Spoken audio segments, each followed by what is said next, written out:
최근에 되게 화제가 됐던, 논란이 됐던, 화제가 아니고 논란이 됐던 네이버 데이터 센터, 홍콩에 있는 데이터 센터 얘기를 좀 해보도록 할게요. 이제 어떤 매체가 네이버가 고객의 민감한 정보를 홍콩으로 내보냈다 이렇게 보도를 한 네. 후에 엄청난 논란이 됐었어요. 그러니까 이게 무슨 얘기냐 하면 통상 인터넷 기업들이 그러니까 사용자의 데이터를 저장을 해놓잖아요. 근데 한 군데만 저장을 해놓는 게 아니에요. 이게 네. 뭐 재난 상황, 그러니까 예를 들어서 전쟁이 나거나 뭐 지진이 났다. 그래서 그 데이터 센터가 파괴가 됐다. 이러면 정보가 다 날아가는 거잖아요. 그래서 뭐 두세 군데, 네 군데 이렇게 여러 군데에다가 데이터를 백업을 해놓는데 네이버가 국내 데이터 센터에도 여러 군데 백업을 해놨지만 혹시 모를 상황에 대비해서 홍콩에도 데이터 센터를 이제 빌려가고 사용자 네. 정보를 잠깐씩 보관을 보관을 했다. 네, 네. 하고 있었다 지금까지. 근데 네. 이제 홍콩 국가보안법이 이제 시행이 되면서 중국 정부가 그 홍콩에 데이터 센터가 있으면 거기에 있는 정보를 들여다볼 수 있다는 우려에 따라서 네이버가 이제 그 데이터를 삭제하고 제3국으로 이전을 했는데 그동안 우리 사용자들이 내 정보가 홍콩에도 있었는지 이제 몰랐을 사람이 대부분이잖아요. 개인정보를 이제 동의하시겠습니까? 이런 회원 가입할 때 분명히 써 있었을 테지만 잘 모를 수 있으니까. 근데 이제 이게 내 민감한 정보가 홍콩으로 갔다 이렇게 쉽게 생각을 할 수 있는데 사실 그게 아니잖아요. 그거에 대해서 이제 저희가 얘기를 좀 해보려고 합니다. 네. 이거 모르는 사람이 들으면 되게, 저도 이제 그 기사를 봤는데요. 딱 어떻게 생각을 했냐면, 나의 개인정보가 홍콩에 있는데 유출됐네? 큰일이다. 이렇게 그래서 막 이해했거든요. 그런 스팸 뭐 이런 게 왔다. 막 이렇게. 그렇게 그러니까 생각할 수 있어요. 이게 정확하게 문제가 뭔지 좀 알려주셨으면 좋을 것 같아요.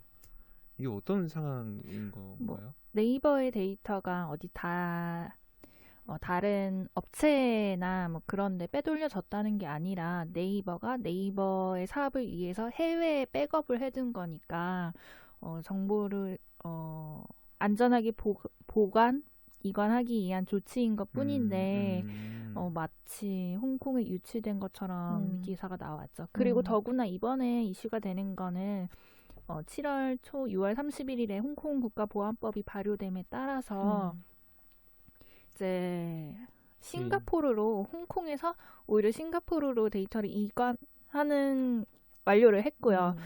근데 과거에 홍콩에 백업을 해뒀다. 이게 뒷부분으로 사실 이슈가 된 거예요. 사실 그러고 있었다. 그런데 이게 이런 거 아닌가요? 그러니까 홍콩보안법 나와서 중국 본토에서 이제 내 홍콩에 있는 나의 정보지만 볼 수 있는 거 아니냐? 그렇죠? 그러면서 뭐 유출될 수 있는 거 아니냐? 뭐 이런 문제인 거죠. 그러니까 이게 그 중국 사이버 보안법과도 연결이 되는데 이제 2017년에 이 법이 시행됐어요. 그래서 뭐 IT나 운송, 에너지, 금융 정보를 관리하는 기업이 이제 중국 내에 중요 정보를 제공하고 또 중국 정부가 뭐 그런 데이터를 원할 수 있잖아요. 이 사람이 범죄를 저질렀다거나 뭐 이런 등등 이유로 그 기업한테 정보 내놔 이렇게 했으면 정보를 당연히 줘야죠. 근데 이 홍콩보안법 이후로 이제 중국 정부가 관리를 할 수 있으니까 정보를 이제 다 들여다볼 수 있다 이런 우려인 거죠. 쉽게 말해. 홍콩은 어느 정도 이제 중국과는 달리 자주적인 국가로서 남고 싶어 하는데 자꾸 중국이 이제 관여를 할 수 있는 여지가 있고, 이제 중국 쪽에서도 홍콩 국가보안법에 대해서 홍콩 보안법이 통과된 이후에 일국 양제의 근간은 다 공고해졌다는 것처럼 이제 중국이 관여할 여지가 있는 것처럼 내비쳐지거든요.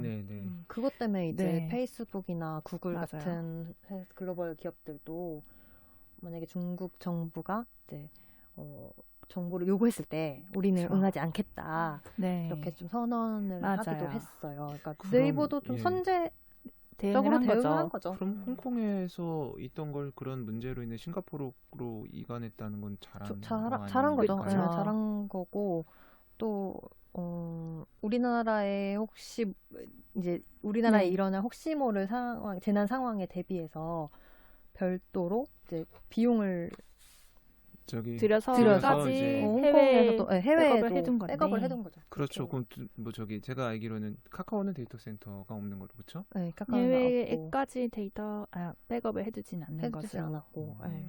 근데 맞아, 민간 정보, 뭐 개인 정보 유출 이렇게 자극적으로 나오니까 맞아. 되게 이제 겁이 나는 거죠. 근데 민간 정보라는 게 정확하게 뭔지는 모르겠어요. 이게 그 논란이 됐던 게 또 나의 민감 정보, 그다음에 뭐 가족 사진 이런 게 다 저장이 됐다 이러거든요. 근데 여기서 말한 이제 그 전 나왔던 보도에서 말하는 그 민간 정보가 우리가 뭐 옷을 구매하거나 신발을 구매할 때 내 신체 사이즈를 넣으면 그 판매되는 거랑 얼마나 맞는지 뭐 S 사이즈인지 M 사이즈인지 이렇게 추천을 해주거든요. 그래서 거기에 쓰이는 정보인데 이게 되게 민감하게 어떻게 보면 받아들일 수 있다고 생각을 해서 그렇게 한 건데 사실은 이제 고객이 동의를 하면 사용자가 동의를 하면 그 정보가 민간 정보로 해당되지가 않는다고 해요. 그냥 개인 정보가 되는 거고. 네, 또 그 이번에 기사들을 통해서 논란이 된 정보가 마치 신체 사이즈나 가족의 사진, 얼굴 사진 그런 게 좀 표면화가 됐었는데 사실 네이버가 홍콩 데이터 센터에 어떤 정보를 취급을 하고 있었는지 사실 알려지지 않았고 네이버 쪽에 물어봐도 대외비다라고 하더라고요. 어떤 그러니까, 정보가 어떻게 저장되고 네. 있는지는 대외비라고 하더라고요. 그래서 이 특정 정보가 어떻게 하는 건 좀 우려 그리고 추측 정도의 선인 것으로 보여집니다. 이게 지금 이렇게 정리가 되는 거죠. 그러니까 네이버가 홍콩의 이 개인의 데이터를 보관했는데 그게 암호화돼서 암호화해서 보관했는데 유출되고 이런 게 아니라 아니고 그냥 중국에서 볼 수도 있는 거 아니냐. 그런 우려가 이제 전 세계적으로 있으니까 IT 기업들은 다 갖고 있으니까 그 우려에 따라서 이제 통상 동남아에서는 싱가포르 데이터 센터를 많이 사용하니까 거기에 싱가포르이 허브로 많이 쓰이잖아요. IT 기업들 뭐 아시아 헤드쿼터가 있는 곳이니까 그래서 이제 싱가포르에 보관을 하기 위해서 옮겼다. 데이터를 옮겼다. 모바일 쪽도 보면은 어떤 핸드폰에 내장된 소프트웨어 때문에 백도어 이슈도 막 있잖아요. 그런 것처럼 어떻게든 넘어가지 않을까. 그런 우려 때문에 이번 이슈도 중국이랑 관련되어 있으면 되게 예민해지는 것 같아요. 그리고 이제 그거를 민감 정보라고 칩을 해버리면 우리 그냥 일반인들이 봤을 때는 되게 걱정할 수 있잖아요. 저는 이제 이게 개인정보 유출이라고 하니까 아이디와 비밀번호의 뭐 유출? 뭐 이런 되게 심각해지잖아요. 근데 이제 그냥 들여다볼 수 있는 거 아니냐? 이거 마치 화웨이 장비에 대한 이슈처럼. 그래서 참. 그리고 또 그 신체 사이즈 이런 거는 수집이 아니고 활용이라고 하더라고요. 뭐 예를 들어 온라인 쇼핑몰 업체가 내가 A사 브랜드 옷을 팔 때는 100 사이즈가 맞는데 사실 이 사람은 105인데 어떤 브랜드를 입을 때는 뭐 95를 입어야 돼. 그런 거를 좀 유동성 있게 네이버가 알아서 추천을 해줄 수 있도록 하기 위해서 활용 정도의 동의는 받고 있어요. 그래서 수집과는 조금 차원이 다르다고 하네요. 수집은 하고 있지도 않다고 하고 사실 네이버가 거기에 어떤 정보를 취급하고 있는지도 알려져 있지 않고 그런 상황이라고 하네요. 그리고 이게 또 하루치 데이터를 백업하는 거라서 전체 사이즈로 봤을 때는 뭐 사실 그렇게 크지는 않을 의혹이네요. 의혹 사실은 그렇다고 하네요. 주민번호 같은 것도 포함이 돼. 아예 회원가입할 때 수집을 이제는 하지 않고 있고 그다음에 그 어떤 데이터를 수집을 한다고 해도 모든 데이터가 다 암호화가 되어 있고 이 얘기를 들은 적이 있는데 구글도 다른 글로벌 업체 얘기지만 여기도 네이버처럼 해외 몇 개 데이터 센터를 통해서 데이터를 백업을 해두는데 다 암호화가 되어 있는데 다 이제 되게 산발적으로 구글 사람들도 어느 정보가 어디에 저장되어 있는지 모를 정도로 자기들도 모른다고 하더라고요. 그만큼 되게 암호화로 누구도 알 수가 없게 되어 있더라고 하더라고요. 그 데이터 센터에 있는 정보를 빼와서 뭐 활용하려고 하고 마음을 먹은 사람은 애당초 이 정보를 어떻게 해서든 뺏어가지고 해야겠다라는 사람이니 그거는 일반적인 그런 보안체계 이상의 사람들 아닌가요? 그러니까 그거를 빼낸다고 그렇죠. 해도 암호화가 돼 있고 조합을 해서 이게 만들어지기 맞아요. 때문에 그러니까 그게 좀 힘들죠. 그렇게 하기가. 저희가 막 스마트폰 관련해서 이제 보안 이슈가 된 게 이제 막 고양이 손을 얹었는데 뚫렸다라든지 뭐 무슨 실리콘. 고구마. 실리콘, 네? 고구마. 예, 그럼 정말 근데 이것도 사실 일반적인 사람이 이렇게 되지 않거든요. 간혹 이제 저희 고구마가 있잖아요. 간혹 저희 주변에 이런 얘기 해요. 이제 모바일 게임 많이 하는데 와이프 몰래 좀 결제도 하고 자고 있을 때 꼭 와이프가 이렇게 손가락으로 이렇게 찌르는데요. 그럼 이게 열려서 그래서 결제가 이 된다. 친구가 이제 바꾼 거죠. 발가락으로 손가락 안 하고 발가락으로 이제 농담이지만 그럼 이건 뭐냐면 어떻게든 열려고 계속 시도하게 돼 있거든요. 작정하고 근데 이런 클라우드상에 이런 데이터 정보는 이 보안 체계가 이런 단순하게 손을 대는 이 생체 이런 단말에 있는 것도 아니고 굉장히 어려울 것 같아서 저는 참 이 이슈가 너무 좀 자극적인 거 아닌가. 그러니까 들여다볼 수 있다는 게 조금 웃긴 거죠. 그러니까 정보를 만약에 정부에서 요청을 하면 우리나라도 마찬가지로 이제 네이버나 카카오에서 그쵸. 네, 수사기관에 제공하는 게 있지만 뭐 이 기사는 중국 조금 정부가 더 아예 뭐 데이터를 막 들여다본다 막 약간 이런 식으로 나가니까 네, 그게 이제 우리 국민들이 봤을 때는 엄청 걱정도 되고 우려를 살 수 있는 거죠. 근데 어쨌든 이거는 사실이 아니고 사실은 이제 제3국으로 이전했다. 그러니까 싱가포르로 데이터를 안전하게 이전했고 그 전에 있었던 데이터들 홍콩에서는 다 지웠다. 그런 거죠. 결론은 어쨌든 홍콩에 있었지만 안전하게 싱가포르로 옮겼고 네. 뭐 개인정보 뭐 그런 뭐 의혹은 뭐 없다. 뭐 이런 건가. 근데 이제 앞으로 개인정보에 대한 활용이 더 늘어날 거고 이게 사실 정보들이 하나씩 모여서 빅데이터가 되는 거고 이거로 활용을 해서 우리 그런 IT 서비스를 더 발전시키고 하는 거잖아요. 근데 기업들이 이제 어떻게 더 대응을 할 것인지 어디까지를 막 민감 정보로 볼 것인지 그리고 개인정보에 대한 수집과 활용 동의를 국내 기업과 외국 해외 기업의 그 기준이 다른데 어떻게 맞출 것인지 이것도 되게 문제가 될 수가 있어요. 저는 약간 좀 다른 이제 얘기를 잠깐 화두로 던져보고 싶은 게요. 최근 이제 저희 대통령께서 디지털 뉴딜 얘기하셨잖아요. 결국 이제 빅데이터를 갖고 뭔가 이제 선순환 경제로 나갈 수 있는 그런 사업을 만들겠다. 그럼 이제 활용이라는 얘기인데 데이터를 가장 대표적으로 저희가 원격 진료, 이제 의료 서비스 얘기하면 이 완전한 개인 정보잖아요. 저의 병력, 뭐 어떤 약을 먹는지 이 되게 민감한 문제이긴 하지만 이걸 제공하지 않으면 예를 들어 응급 상황에서 저희가 응급차에 실려서 가는데 저희 정보를 알면 딱 필요한 제때 약과 이 의료 서비스를 받을 수 있는 준비를 해서 받아서 귀중한 생명을 살릴 수 있잖아요. 그러니까 저는 약간 이런 특히나 우리 정부가 그런 걸 얘기를 했으니까 그런 거에 대한 가이드랄까? 이번 기회에 좀 그런 가이드를 좀 더 명쾌하게 세웠으면 하는 동의 절차가 이제 되게 앞으로 더 중요하게 됐고 동의한 사람만. 근데 그런 의료 정보들도 그런 데이터들도 다 누구 건지 모르게 비식별화되어 있고 할 거거든요. 그래서 뭐 그런 문제도 있고. 그래서 그 가명 정보, 익명 정보라고 하나요? 그런 개념이 요새 엄청 그렇죠. 정보가 네이버 있지만 데이터 센터 이슈로 인해서 가명 정보와 비식별 문제까지 불거지는데.